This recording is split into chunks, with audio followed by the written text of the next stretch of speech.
আসামোলজি চেনেলটোলৈ সকলোকে স্বাগতম জনাইছোঁ। আজিৰ ভিডিঅ'টোত কেইটামান গুৰুত্বপূৰ্ণ সাধাৰণ জ্ঞানৰ প্ৰশ্নোত্তৰ উল্লেখ কৰা হ'ল।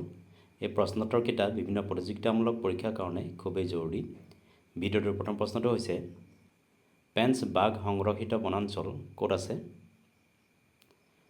উত্তৰ, পেঞ্চ টাইগাৰ ৰিজাৰ্ভ মধ্যপ্ৰদেশ আৰু মহাৰাষ্ট্ৰ ৰাজ্যৰ সীমাত অৱস্থিত। স্পিতি ভেলী বা স্পিতি উপত্যকা ক'ত অৱস্থিত? উত্তৰ, হিমাচল প্ৰদেশত।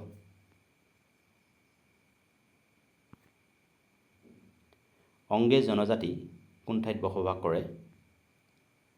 উত্তৰ, আন্দামান দ্বীপত।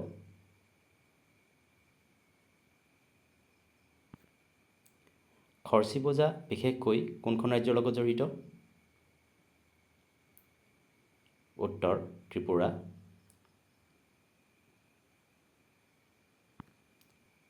দক্ষিণ তালপট্টি দ্বীপক অন্য কি নামেৰে জনা যায়? উত্তৰ, নিউমুৰে দ্বীপ বুলি জনা যায়। এই দ্বীপ বে অফ বেংগলত অৱস্থিত। মানসাগৰ কৃত্ৰিম হ্ৰদ কোনখন ৰাজ্যত আছে? উত্তৰ, ৰাজস্থানত।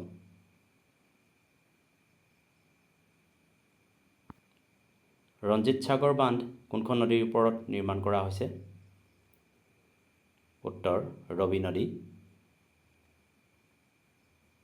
ভাৰতৰ আটাইতকৈ ডাঙৰ ইস্কন মন্দিৰটো ক'ত আছে? উত্তৰ, পশ্চিমবংগৰ মায়াপুৰত। ইস্কনৰ ফুল ফৰ্ম হৈছে the international society for Krishna consciousness. Montha ঘূৰ্ণীবতাহৰ নামটো কোনখন দেশে দিছিল? উত্তৰ, থাইলেণ্ডে। 2025 চনত অহা এই মন্থা ঘূৰ্ণীবতাহে ভাৰতৰ অন্ধ্ৰপ্ৰদেশ, তেলেংগানা, উৰিষ্যা আৰু তামিলনাডু ৰাজ্যত খুন্দা মাৰিছিল। ভাৰতৰ কোনখন ৰাজ্যত বৃহৎ সোণৰ খনি আছে? উত্তৰ, কৰ্ণাটক ৰাজ্যত।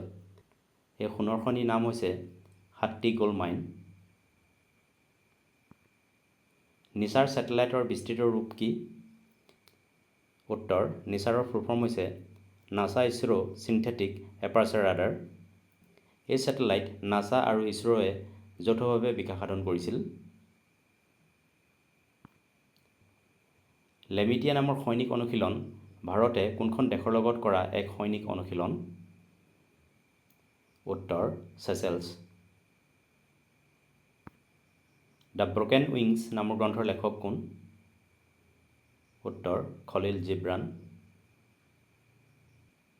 2026 বৰ্ষৰ ফিফা ফুটবল বিশ্বকাপ ক'ত অনুষ্ঠিত কৰা হৈছে? উত্তৰ, এই বিশ্বকাপ 3খন দেশত অনুষ্ঠিত কৰা হৈছে আৰু এই 3খন দেশ হৈছে কেনেডা, মেক্সিকো আৰু USA। ভাৰতত ৰাষ্ট্ৰীয় চিকিৎসক দিৱস অৰ্থাৎ নেশ্যনেল ডক্টৰ্ছ ডে কোন তাৰিখে পালন কৰা হয়? উত্তৰ, 1 জুলাইত। এইকেইটা আছিল কেইটামান গুৰুত্বপূৰ্ণ জিকে। ভিডিঅ'টো চোৱাৰ বাবে ধন্যবাদ। যদি ভিডিঅ'টো ভাল লাগিলে লাইক কৰিবলৈ, লগতে চেনেলটো ছাবস্ক্ৰাইব কৰিবলৈ অনুৰোধ জনালোঁ। ধন্যবাদ।